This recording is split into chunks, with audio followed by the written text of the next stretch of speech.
Hi students, ఇంత tough కాంపిటీషన్లో MBBS seat crack చేయాలంటే ఓన్లీ హార్డ్ వర్క్ సరిపోతుందా? My answer is no. Smart work plus hard work plus brain హెల్తీగా ఉండాలి. Weightage లేని టాపిక్స్ ఎన్ని అవర్స్ చదివినా time waste. The cost benefit ratio is very less and probability to crack the exam is very less. So practice హెవీగా చేయాలి in a right way. I mean weightage high ఉన్న topics మీద practice ఎక్కువ చేస్తే మంచి result ఉంటుంది. So what are the elimination techniques?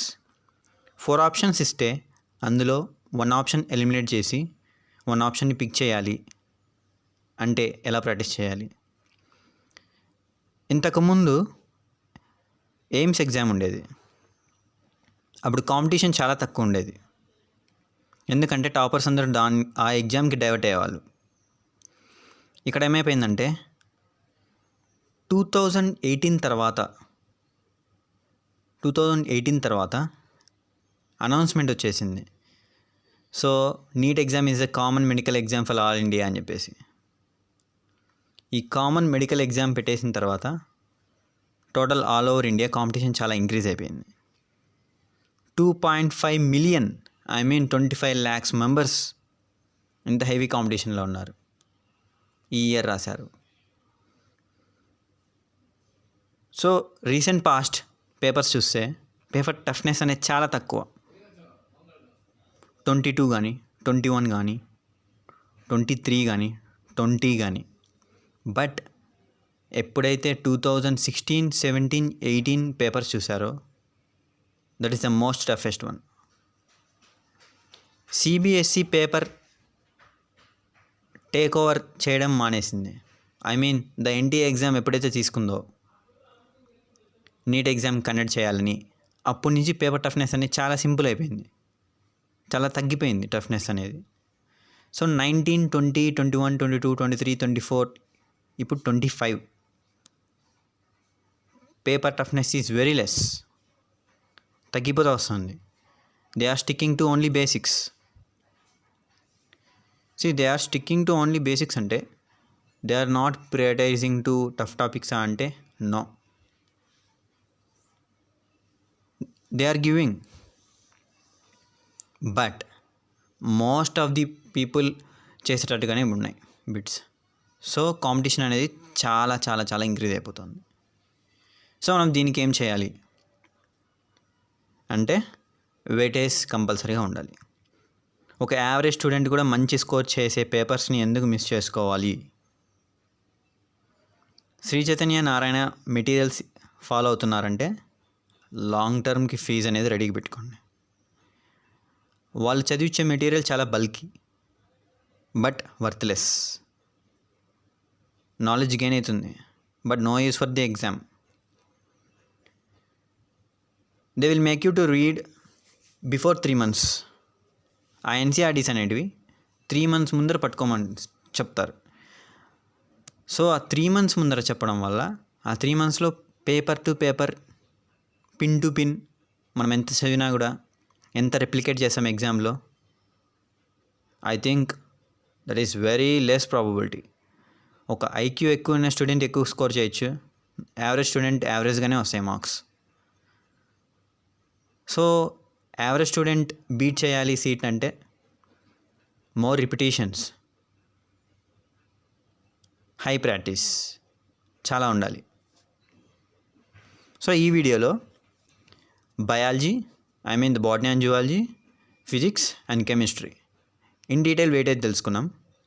Next ఒకవేళ video చేస్తే నాకు చేయాలనిపిస్తే అప్పుడు నేను ప్రతిదీ ఇన్ డీటెయిల్గా చాప్టర్ వైజ్ ఏ టాపిక్స్ చదవాలి, ఏ థీమ్ చదవాలి. నేను టాపిక్ అని చెప్పను, థీమ్ అంటాను. థీమ్ అంటే రిపీటెడ్గా ఒకటే కాన్సెప్ట్లో నుంచి వస్తుంది. ఫర్ ఎగ్జాంపుల్ కెమిస్ట్రీలో సాల్యుబిలిటీ ప్రోడక్ట్ అనే ఫార్ములా ఉంది. సో ఈ సాల్యుబిలిటీ ప్రోడక్ట్ అనేది కాదు, డిసోసియేషన్ కాన్స్టెంట్ అనేది, మళ్ళీ తర్వాత కెమికల్ బాండింగ్ అనేది ఉండేది. సో ఈ టాపిక్స్ అన్నీ రిపీటెడ్గా years by years same away repeat అవుతున్నాయి. బట్ ఏమంటే వాల్యూస్ మారుస్తాడు, ఆప్షన్స్ చేంజ్ చేస్తాడు, క్వశ్చన్ అడిగే విధానాన్ని మార్చేస్తాడు. అంటే ఒక స్టూడెంట్ దాన్ని వెరిఫై చేయలేడు అనే దాంతో చేస్తాడు వాడు. బట్ మనం డీప్గా అబ్జర్వ్ చేస్తే ప్రతిదీ ఎక్కడి నుంచి ఇస్తున్నారో తెలుసుకోవచ్చు. సో బుక్స్ కూడా అవసరం లేనివి ఎక్కువ చదవడం వల్ల కావాల్సిన బుక్స్ని మిస్ చేసుకుంటున్నాం. ఎన్సీఆర్టీస్ క్లాస్ 11 అండ్ క్లాస్ 12 మీరు స్క్రీన్ పైన చూస్తున్నారు. గ్రీన్ కలర్లో ఉండేది క్లాస్ 11. నేను ఫస్ట్ పెట్టిన బుక్ అది క్లాస్ 12. సో ఈ 2 బుక్కులు అనేవి bible for the NEET. If you miss them 360 నుంచి 200 పడిపోయినట్టే. అవి కాకుండా వేరేవి చదివితే. So pin to pin, line to line చదవాల్సిందే. కొంతమంది క్వశ్చన్ ఉంటుంది, అన్నీ చదవాలా అని. ఎస్, అన్ని యూనిట్స్ కంప్లీట్ చేయాలి. 360 అవుట్ ఆఫ్ 360 రావాలంటే మన టార్గెట్ 650+. ఎన్సీఆర్టీస్ కాబట్టి చదవాలంటే చదవాలి. నెంబర్ ఆఫ్ బిట్స్ ప్రాక్టీస్ చేయాలి. ప్రాక్టీస్ చేసిన బిట్స్లో రిమైనింగ్ 3 ఎందుకు కరెక్ట్ కాదని క్వశ్చన్ చేసుకోవాలి. అప్పుడే మాత్రమే మనం నెగిటివ్ మార్కింగ్ని ఓవర్కమ్ చేయగలం.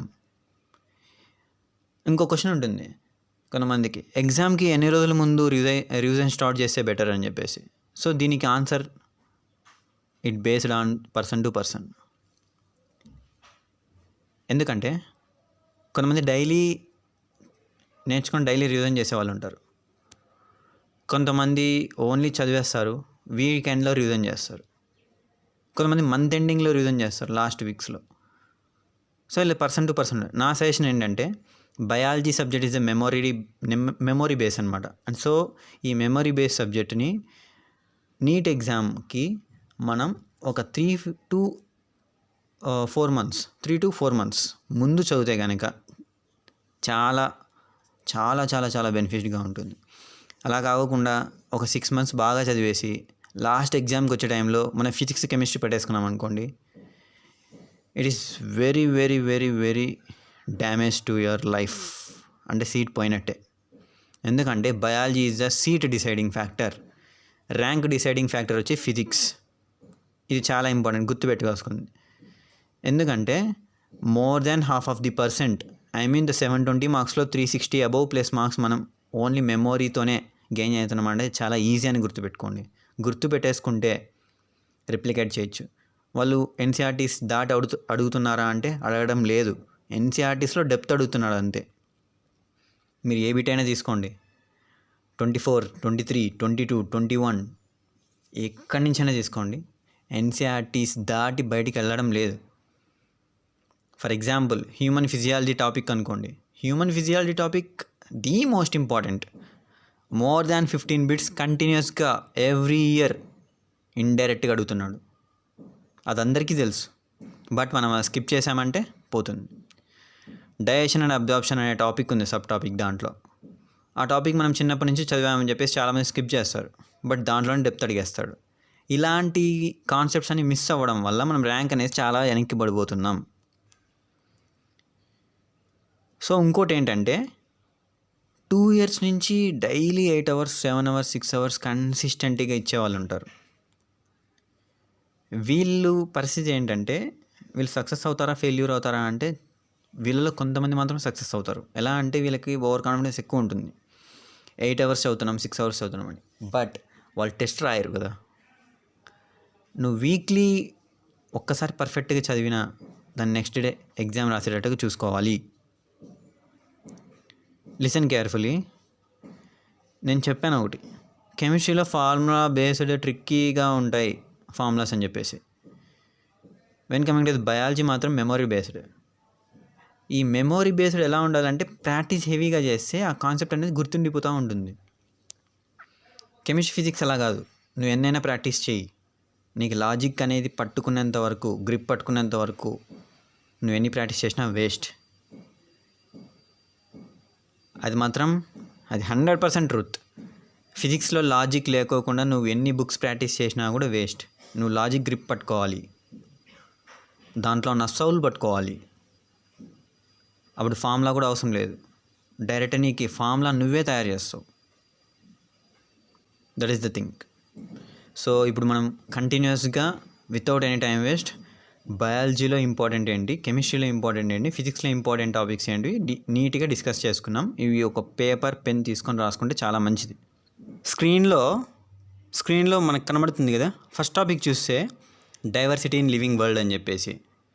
సో ఇందులో మళ్ళీ మనకి సబ్ డివిజన్స్ ఉన్నాయన్నమాట topics. Living world, biological classification అని చెప్పేసి, ప్లాంట్ కింగ్డమ్, అనిమల్ కింగ్డమ్ అని చెప్పేసి. రేషియో పర్లేదు, ఈ యూనిట్ మొత్తం కంప్లీట్ చేస్తే మినిమం 12 to 13 బిట్స్ గెయిన్ అవుతాం. ఇది మాత్రం కంపల్సరీ.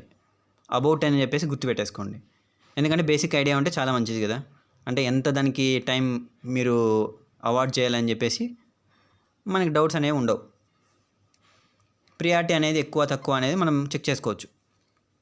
నెక్స్ట్ వచ్చేసి స్ట్రక్చరల్ ఆర్గనైజేషన్ ఇన్ అనిమల్స్. ఈ టాపిక్ కంప్లీట్గా ఇంపార్టెంటే.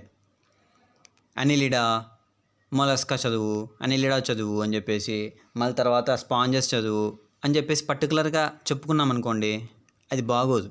ఎందుకంటే అది ఒకవేళ రాకపోతే, సో ఏ టాపిక్ నుంచి ఏది వస్తుంది అనేది చెప్పగలం, కానీ పర్టికులర్గా ఈ బిట్ వస్తుంది, ఈ హెడ్డింగ్ నుంచి ఇది వస్తుందని చెప్పలేం. సో మనం ఏం చేయాలంటే ఎన్సీఆర్టీలో ఈ యూనిట్ అనగానే ఆ యూనిట్ మొత్తం కంప్లీట్గా బ్యాక్ సైడ్ బిట్స్ ఇచ్చింటాడు, దానితో సహా చదవాల్సిందే. మళ్ళీ next topic cell. Very very very very important.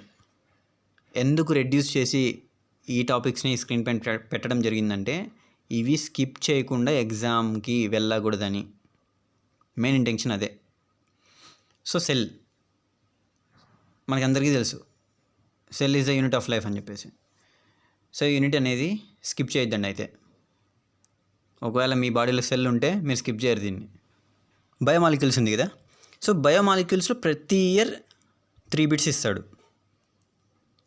ఇంకా కాదు అనుకుంటే 2 బిట్స్ అయినా వస్తాయి, మినిమం 2 or 3 కంపల్సరీ అది.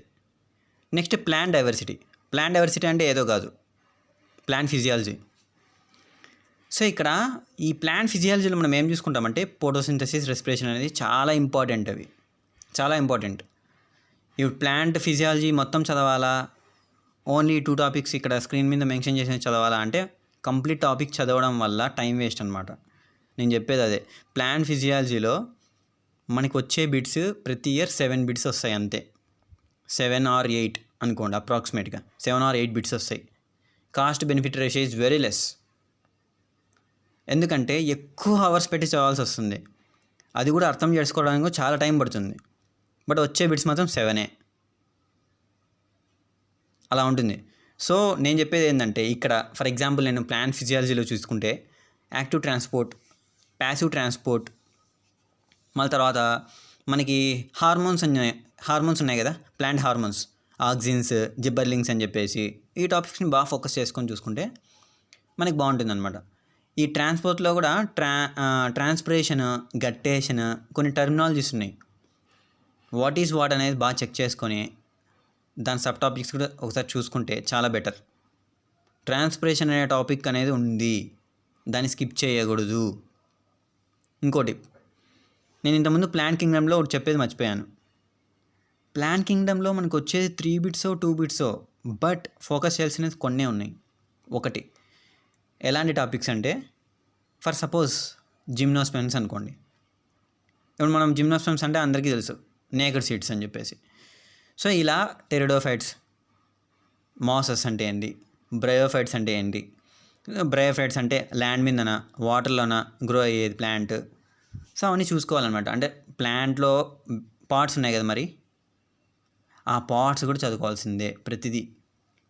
ఒక్కసారి మనకి పార్ట్ గురించి అడిగితే మనకి రిమైనింగ్ దాని ఆర్గాన్స్ అని గుర్తుకు రావాలి ఎగ్జామ్ హాల్లో. సో అలా చదవాలన్నమాట. ఎస్పెషలీ వాటర్లో గ్రో అయ్యే ప్లాంట్స్కి మోర్ ఇంపార్టెన్స్ ఇవ్వాలి. వాటర్లో ప్లాంటేషన్, వాటర్లోనే గ్రో అయ్యే ప్లాంట్స్ ఉన్నాయి కదా, వాటికి చాలా ఇంపార్టెన్స్ ఇవ్వండి. ఖచ్చితంగా బిట్ అడిగే అవకాశం అక్కడే ఉంటుంది. సో క్లాస్ 12 ఎన్సీఆర్టీలో బయాలజీలో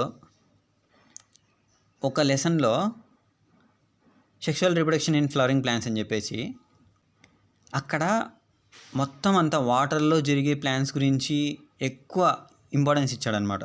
ఆ రీజన్లో హిట్ అవుతుంది, ఎవ్రీ ఇయర్ హిట్ అవుతుంది బిట్. అది చెక్ చేసుకోవాలి. అలాంటివి క్రాస్ చెక్ చేసుకుంటే చాలా బెనిఫిట్గా ఉంటుంది.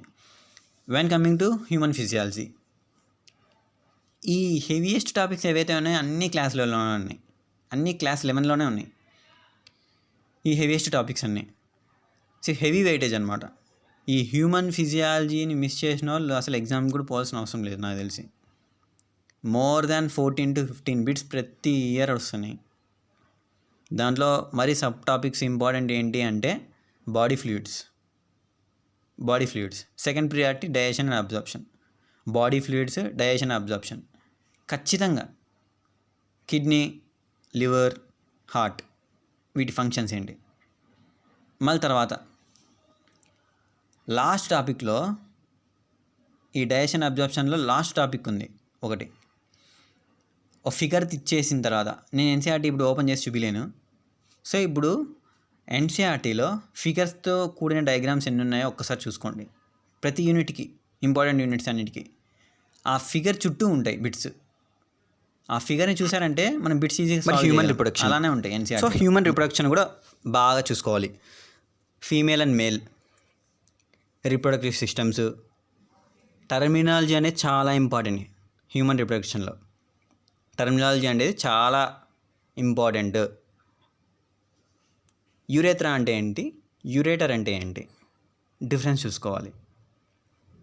సో మళ్ళీ తర్వాత వాళ్ళు ఎలా అడుగుతారంటే ఎపిడర్మిస్ ఉంటుంది, ఎపిడర్మిస్ లేయర్స్తో లింక్ చేసి అడుగుతారనమాట. ఇప్పుడు సపోజ్ సెమినల్ వెజల్స్ ఉంటాయి, వాటి యొక్క కెపాసిటీ అవి తర్వాత ఓవర్ఫ్లో అయిన తర్వాత మరి ఎక్కడికి వస్తుంది, ఇవన్నీ చెక్ చేసుకోవాలి ఖచ్చితంగా. మళ్ళీ తర్వాత బేబీ ఎన్ని మంత్స్కి ఎంత మెచ్యూరిటీ వస్తుంది బేబీకి లోపల బాడీలో, ఫీమేల్ బాడీలో ఒక చిన్న బేబీ ఒక గ్యామెట్ డెవలప్ అయిన తర్వాత వాటి యొక్క స్టేజెస్ చూసుకోవడం. మళ్ళీ తర్వాత ఎన్ని లైఫ్ సైకిల్స్ ఉన్నాయి. ఇప్పుడు సపోజ్ మనం హ్యూమన్గా ఎన్ని స్టేజెస్ ఉన్నాయి, ప్రతిదీ జాగ్రత్తగా చెక్ చేసుకోవాలి. రీప్రొడక్టివ్ హెల్త్ ఓకేనా, వీటి గురించి చెప్పే పని లేదు. సర్జరీస్ చేస్తారు కదా, వ్యాథెక్టమీ అని.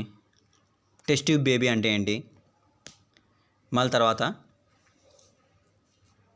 ఈ టాపిక్లోనే మనకి కాపర్టీ అంటే ఏంటి, ఫర్టిలిటీ అవాయిడ్ చేసేయని, ఎజాకులేషన్ అంటే ఏంటి, కొన్ని టర్మ్స్ ఉన్నాయి దీంట్లో ఈ యూనిట్లోనే. సో ఇవన్నీ బాగా క్రాస్ చెక్ చేసుకోవాలి. నెక్స్ట్ వచ్చేసి molecular basis of inheritance, one of the important topic. Most important ఏం కాదు, one of the important topic. బాగా చదువుకోండి దీన్ని కూడా. మెయిన్ ప్రియారిటీ వచ్చేసి జెనెటిక్స్ ప్రాబ్లమ్స్ ఉన్నాయి కదా, ఈ జెనెటిక్స్ ప్రాబ్లమ్స్ బాగా ప్రాక్టీస్ చేసుకోవాలి. ఒక్క ప్రాబ్లం ఇచ్చినా మొత్తం ఫట్, ఎందుకంటే వచ్చేవాడు చేస్తాడు, రిమైనింగ్ మొత్తం వెళ్ళిపోతుంది అనమాట. అది బాగా చూసుకోవాలి. ఫుడ్ ప్రొడక్షన్ ఇది టాపిక్ ఉంది, దాంట్లో బేవరేజెస్ గురించి అడగచ్చు, ఈస్ట్ గురించి అడగచ్చు. సో ఇవన్నీ బాగా క్రాస్ చెక్ చేసుకోవాలన్నమాట. అంటే బిట్స్ ప్రాక్టీస్ చేసేటప్పుడు మీకు మైండ్లో ఫీడ్ అయిపోతుంది. ఎన్నిసార్లు ప్రాక్టీస్ చేస్తే అంత బెటర్ అనమాట. క్లాస్ 12 బయాలజీలో వెయిటేజ్ చాలా తక్కువ క్లాస్ 11తో కంపేర్ చేస్తే. బట్ క్లాస్ 12 మాత్రం అందరూ స్కిప్ చేయాలనే చూస్తారు, తెలియకోకుండా స్కిప్ కూడా చేస్తారు.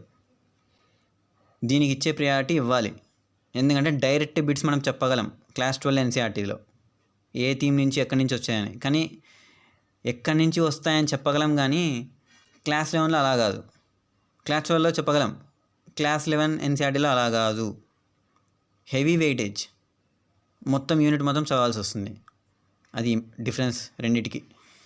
సో ఫాస్ట్గా కంప్లీట్ చేసేది, ఈజీగా కంప్లీట్ చేసేది క్లాస్ 12 క్లాస్ 11 కంటే. ఎకో సిస్టమ్ లాస్ట్ 4 యూనిట్స్ ఉన్నాయి, పర్టికులర్గా pin to pin last 4 units చదవాల్సిందే. దాంట్లో కొన్ని ఎన్విరాన్మెంట్కి సంబంధించిన మూమెంట్స్ ఉన్నాయి, అవి కూడా చదవాలి. మళ్ళీ తర్వాత వచ్చి biotech and principles and processes. ఈ టాపిక్లో ఎలా అడుగుతాడంటే న్యూలీ ఎవాల్వ్ అవుతుంటాయి కదా రీసెంట్ ఇష్యూస్ మన సొసైటీలో, దానికి లింకప్ చేస్తాడు. కావాలంటే క్రాస్ చెక్ మీరు మళ్ళీ చెక్ చేసుకోండి దాన్ని కావాలంటే. న్యూగా డెవలప్ అయ్యేటివి ఏవైతే ఉన్నాయో సొసైటీలో అవే అడుగుతాడు. వ్యాక్సినేషన్ అడిగే స్కోప్ ఎక్కువ ఉంటుంది. ఇంతకు మించి దీంట్లో ఇంకా వెళ్ళాల్సిన పని లేదు డెప్త్గా.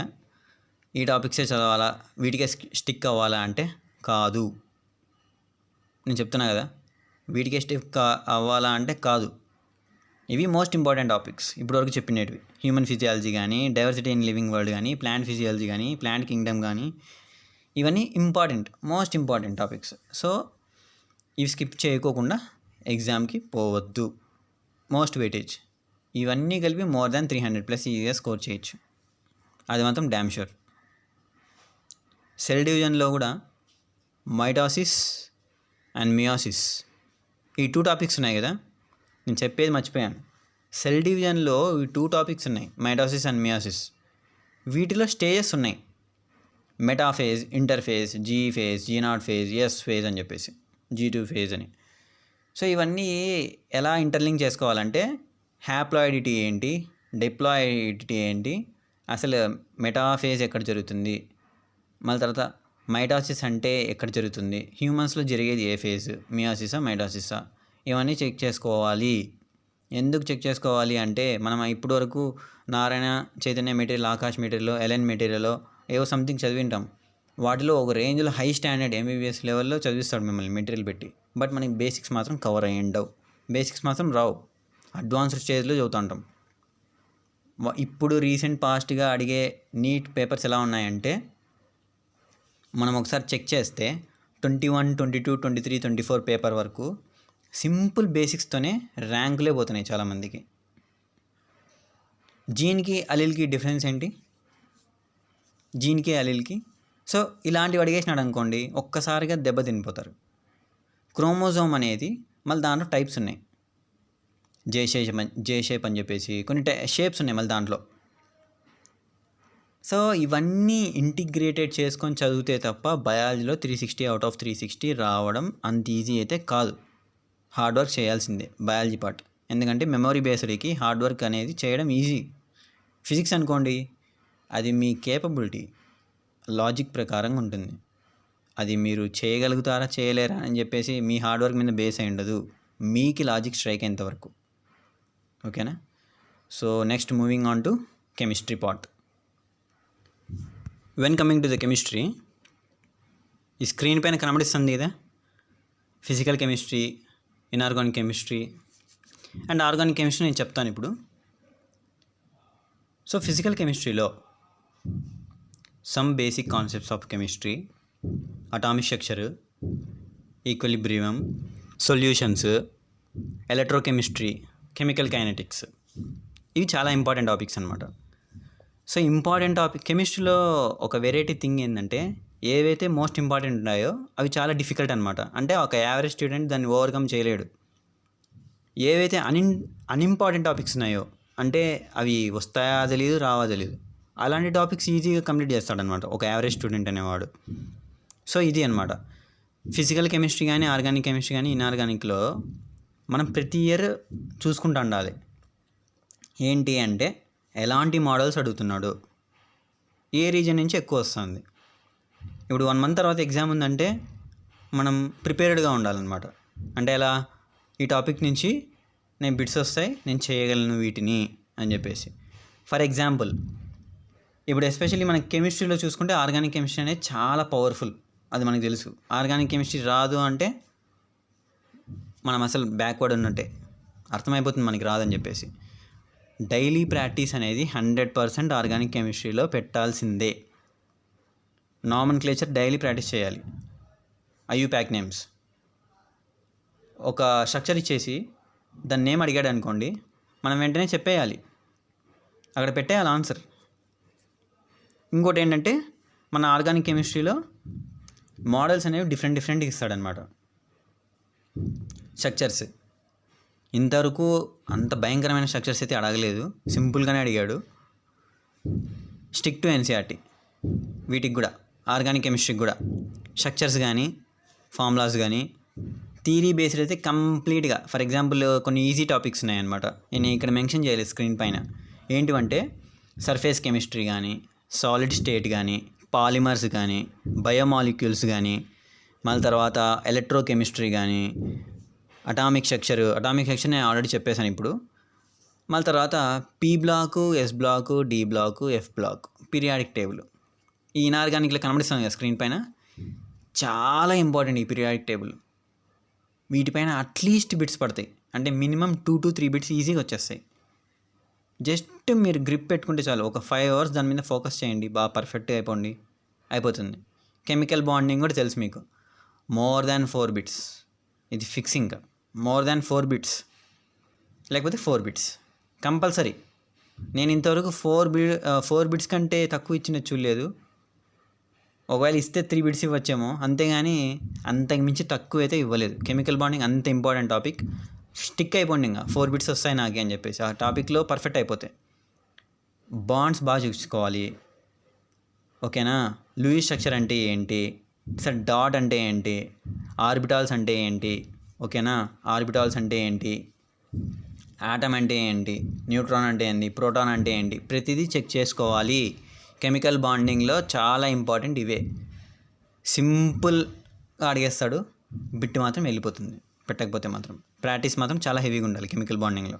నేను అదే చెప్పా కదా, కెమిస్ట్రీలో ఏవైతే ఇంపార్టెంట్ టాపిక్స్ ఉన్నాయో అవి టఫెస్ట్ టాపిక్స్, ఏవైతే ఈజీగా ఉన్నాయో అవి అన్ఇంపార్టెంట్ టాపిక్స్ అనమాట. నేను చెప్పాను ఇప్పుడు సర్ఫేస్ కెమిస్ట్రీ కానీ, సాలిడ్ స్టేట్ కానీ, పాలిమర్స్, బయోమాలిక్యూల్స్, ఈ టాపిక్స్ అన్నీ చాలా ఈజీ, కానీ అవి ఇంపార్టెంట్ కాదు కదా. అవన్నీ మీరు ఆ టాపిక్స్, ఈజీ టాపిక్స్ అన్నీ చదువుకున్నా మీకు 20 మార్క్స్ అంటే ఎక్కువ రావు. సర్ఫేస్ కెమిస్ట్రీలో 1 బిట్ వస్తుంది, సాలిడ్ స్టేట్ 1 or 2 బిట్స్ వస్తాయి, పాలిమర్స్లో ఒకటే వస్తుంది. ఆ ఒకటి వస్తుందా అంటే పర్ఫెక్ట్గా అది మనం చెప్పలేం, వచ్చేదైతే వస్తుంది, కానీ టఫెస్ట్ అడిగాడు అనుకోండి అయిపోయింది, పోతుంది అది కూడా. బయోమాలిక్యూల్స్లో ఒకటి వస్తుంది, ఎలక్ట్రోకెమిస్ట్రీలో ఒకటి వస్తుంది. మళ్ళీ తర్వాత అటామిక్ స్ట్రక్చర్లో ఒకటి కాకోకుండా 2 అడుగుతాడు, లేదా 3 అడుగుతాడు. నేను ఎందుకు మిక్స్ చేసి చెప్తున్నానంటే ఇవన్నీ ఈజీ టాపిక్స్ అటామిక్ స్ట్రక్చర్ నుంచి. జస్ట్ మనం ఇప్పుడు ప్లాంక్స్ కాన్స్టాంట్ అని చెప్పేసి సింపుల్గా అడిగాడు అనుకోండి, మన దరిద్రం. మనం అది మాత్రం చూసుకొని పోకోకుండా అడ్వాన్స్డ్ లెవెల్లో ఉండేటువంటి చదువుకొని పోతాం. అంటే లేనిపోనివన్నీ ఆకాశ్ మెటీరియల్ అని చెప్పేసి, అలన్ మెటీరియల్ అని చెప్పేసి, శ్రీ చైతన్య మెటీరియల్ అని చెప్పేసి ఒక రకరకాల రేంజ్లో చదువుకొని పోతాం. అక్కడ వాటి సింపుల్ బిట్స్తో మనం బీట్ చేసేస్తాడనమాట. ఎవరు వాటిని హిట్ చేస్తారు ఆన్సర్ అంటే ఎన్సీఆర్టీకి స్టిక్ అయిపోయినవాడు, అంటే సిబిఎస్ఈ సిలబస్ బాగా తరువు అయిపోయినవాడు. ఎందుకు నార్త్ ఇండియన్కి సౌత్ ఇండియన్కి ఏంటి డిఫరెన్స్ ఇక్కడ మార్క్స్ పరంగా, ఎందుకు ర్యాంక్స్ ఎప్పుడు టాప్ 10లో వాళ్ళే ఎక్కువ మంది ఉంటారు అంటే మెయిన్ రీజన్ ఇదే. ఎన్సీఆర్టీని వాళ్ళు వదలరు, అది ఒక బైబిల్లాగా చదివేస్తారు వాళ్ళు. మన వాళ్ళు అలా కాదు. మన బుక్స్ అన్నీ ఏవేవి తయారు చేసుకున్నామో అవన్నీ చదువుకొని ప్రాక్టీస్ చేసుకొని లాస్ట్ 2 months 3 months అప్పుడు ఆ ఎన్సీఆర్టీలు ఓపెన్ చేయడం వల్ల మనం ర్యాంకుకి ఎప్పుడూ ఒక 10 kilometers దూరం ఉన్నట్టు ఉంటాం మనం. సీటు కూడా అందుకే మన వాళ్ళకి చాలా తక్కువ సీట్స్ వస్తున్నాయి ఎంబీబీఎస్లో. నార్త్ ఇండియన్స్ ఎక్కువ మంది నేషనల్ వైడ్ వాళ్ళే కోటా కింద వెళ్ళిపోతున్నారు అనమాట, ఒకసారి అబ్జర్వ్ చేస్తే. సో కేర్ఫుల్గా గ్రిప్ ఉండేవాళ్ళు, ఒలింపియాడ్ చదివిన స్టూడెంట్స్ అయితే ఈజీగా ట్యాకిల్ చేస్తారు ఈ కాన్సెప్ట్స్ కానీ, ఈ లాజిక్స్ కానీ, ఈ ఫిజిక్స్లో కానీ, కెమిస్ట్రీలో కానీ.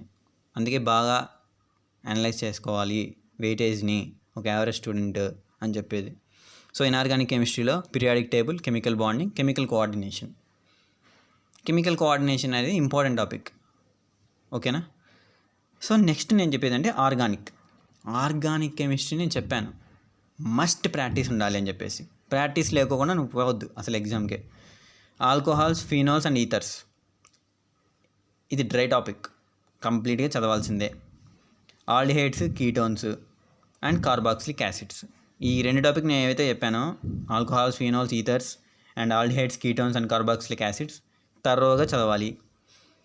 అండ్ మళ్ళీ తర్వాత స్ట్రక్చర్స్లో వచ్చేసరికి ఫర్ ఎగ్జాంపుల్ మేజర్ ప్రోడక్ట్ ఏంటి, మైనర్ ప్రోడక్ట్ అని చెప్పేసి ఇస్తాడనమాట. స్ట్రక్చర్ ఇచ్చేసి డాష్ పెట్టేసి హాలో ఆల్కిన్స్, హాలో అరీన్స్, ఈ టాపిక్ నుంచి ఎక్కువ స్ట్రక్చర్స్ హిట్ అయ్యేకి ఎక్కువ ఛాన్సెస్ ఉంటాయి.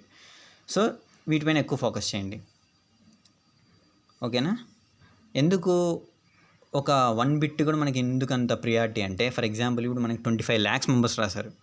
25 lakhsలో వాళ్ళు ఎలా ఫిల్టర్ చేస్తారు, బేస్డ్ ఆన్ యువర్ మార్క్స్ కూడా పోతే 5 marks పోతాయి, వస్తే 4 మార్కులు వస్తాయి, అంతే కదా. నెగిటివ్ మార్కింగ్ ఉంది ఇక్కడ. నెగిటివ్ మార్కింగ్ ఉండడం వల్ల పాయింట్లలోకి కన్వర్ట్ చేయడం ఈజీ అనమాట, అంటే 1/3. సో పాయింట్స్లో డెసిమల్స్లో కన్వర్ట్ చేసుకుంటారు అనమాట. అంటే మీరు 1 mark అటు ఇటు ఉన్నా కూడా దాన్ని డెసిమల్లో కన్వర్ట్ చేసుకొని ఎక్కడో వందల ర్యాంకుల తర్వాత మిమ్మల్ని పెట్టేస్తారు. ఏజ్ ఫ్యాక్టర్స్ ఉన్నాయి, ఏజ్ ఫ్యాక్టర్ ఉంది ఇక్కడ, ఓకేనా. ఫిజిక్స్ ఉంటుంది, ఫస్ట్ ఫిజిక్స్ చూస్తారనమాట. ఫిజిక్స్లో ఎవడైతే హై ఉంటాడో వాడు ఫార్వర్డ్ వెళ్ళిపోతాడు. ఈక్వల్ మార్క్స్ వస్తే ఫస్ట్ వాడు ఏజ్ చూస్తారు, తర్వాత ఫిజిక్స్ మార్క్స్ చూస్తారు. ఇవన్నీ ఉన్నాయి వాళ్ళకి, ఒక లిస్ట్ ఉంటుంది ఏ కేటగిరీ కింద చేసుకోవాలి అని. దాని ప్రకారం మీరు వెనక్కి ముంగిపోవాలా అని చెప్పేసి దాన్ని బట్టి బేస్ అయి ఉంటుంది. Main physics rank deciding, seat deciding వచ్చి బయాలజీ, ఓకేనా. సో నెక్స్ట్ మనం ఫిజిక్స్లోకి వెళ్దాం. ఫిజిక్స్ టాపిక్లో మనకి ఏవేవి ఇంపార్టెంట్ జస్ట్ మీరు చూసుకోండి అంతే. ఇది ఇంపార్టెంట్ అని కాదు. మీకు ఫిజిక్స్ అంటే చాలా చాలా చాలా చాలా చాలా భయపడి దాంట్లో ఫార్ములాస్ అసలు దొరకవు, ఆ ఫార్ములాస్ నేర్చుకున్న రావు అనే ఫోబియాలు బతుకుతున్నారు కదా. సో నేను చూపించిన టాపిక్స్ జస్ట్ స్క్రీన్ షాట్ తీసుకోండి. ఫిజిక్స్లో అవి more than enough. That is making you to bring more than 80 marks, I think so. చూద్దాం. So when coming to the physics, చూస్తున్నారు కదా, kinematics, Newton's laws of motion, gravitation, thermodynamics, electrostatics, current, electricity, magnetism and electromagnetic wave and ray optics. These are very important topics, very very very important. ఒకసారి కైనమాటిక్స్లో చూస్తే motion in a straight line, motion in a plane చదవాల్సిందే topics. More than 4 bits score చేసుకోవచ్చు. మళ్ళీ తర్వాత కొన్ని easy topics ఉన్నాయి, అంటే నేను ఇక్కడ మెన్షన్ చేయలేదు, అవి ఒకసారి చూద్దాం. వర్క్, పవర్ అండ్ ఎనర్జీ, దాంట్లో 2 బిట్స్ కంపల్సరీ వస్తాయి. తర్వాత సెమీ కండక్టర్స్, దాంట్లో 2 బిట్స్. ఆప్టిక్స్లో ray optics and wave optics రెండు చదవాలి. రే ఆప్టిక్స్ అనేది వే ఆప్టిక్స్ కంటే చాలా ఇంపార్టెంట్, అందుకే రే ఆప్టిక్స్ మాత్రమే ఇక్కడ మెన్షన్ చేశాను, అది ఒకసారి అబ్జర్వ్ చేయాలి. ఆప్టిక్స్ నుంచి మోర్ దాన్ 5 బిట్స్ వస్తాయి. యూనిట్స్ అండ్ డైమెన్షన్స్ 1 బిట్ వస్తుంది. థర్మల్ ప్రాపర్టీస్ ఆఫ్ మ్యాటర్ నుంచి 2 to 3 బిట్స్ వస్తాయి అంతే. గ్రావిటేషన్ అనే టాపిక్ నుంచి 1 బిట్ వస్తుంది. ఆ 1 బిట్ సింపుల్ ఫార్ములాస్, అంటే ఒక 5 to 9 ఫార్ములాస్ ఉన్నాయి. ఆ ఫార్ములాస్ కూడా నీకు కావాలంటే నెక్స్ట్ వీడియోలో నేను చేస్తాను ఇన్ డీటెయిల్గా, ఓన్లీ ఫిజిక్స్ కోసం అండ్ ఆర్గానిక్ కెమిస్ట్రీ కోసం ఇన్ డీటెయిల్గా చేస్తాను ఈ వీడియో రెస్పాన్స్ని బట్టి. సో ఇక్కడ ఇవ్వాల్సిన టాపిక్స్కి వెయిటేజ్ ఎక్కువ ఇస్తే ప్రియారిటీ అప్పుడు మనం ఈజీగా స్కోర్ చేసుకోగలం మోర్ దెన్ 80+ మార్క్స్. సో ఇక్కడ 80+ మార్క్స్ అనేటివి అంత ఈజీనా అంటే టఫే, బట్ అవి టాప్ స్కోర్ అంటే కాదు. మోర్ దాన్ 140 స్కోర్ చేసేవాళ్ళు ఉన్నారు. ఇప్పుడున్న ట్రెండ్ అనాలిసిస్ ప్రకారం 140 అనేది కామన్ అయిపోయింది. 180కి 140+, 160+ స్కోర్ చేస్తున్నారు. నార్త్ ఇండియన్స్ చేసి ఏకంగా అవుట్ ఆఫ్లు కూడా తెచ్చుకుంటారు. మరి ఎలా వస్తుందో నాకు అర్థం కావడం లేదు. అది మిస్ మ్యాచా లేకపోతే కాపీయా అర్థం కాదు. ఫిజిక్స్లో 180 ఎవరికి రావు, ఏదో ఒక బిట్టు తేడా కొట్టేస్తుంది. సో మన టార్గెట్ మాత్రం మోర్ దాన్ 80+, టఫ్ పేపర్కి అయితే, ఈజీ పేపర్కి అయితే 140+ చూసుకోవాలి బాగా. Semiconductors topic, work, power, energy topic, gravitation, units and dimensions simple topics ఇవి. Ray optics and wave optics కూడా చాలా సింపుల్ టాపిక్సే. వీటి నుంచి మోర్ దాన్ 10 బిట్స్ పైనే స్కోర్ చేసుకోవచ్చు. 10 బిట్స్ అంటే ఈజీగా 40 మార్క్స్ అనుకోండి, నెగిటివ్ కాకోకుండా. ఒకవేళ నెగిటివ్ పోతే అది మీ కర్మ. So this is entire weightage about 3 subjects. ఇంకా మీకు నెక్స్ట్ వీటిపైన ఇంకా డెప్త్గా వీడియో చేయాలంటే చేస్తాను. మీ రెస్పాన్స్ మీద బేస్ అయి ఉంటుంది.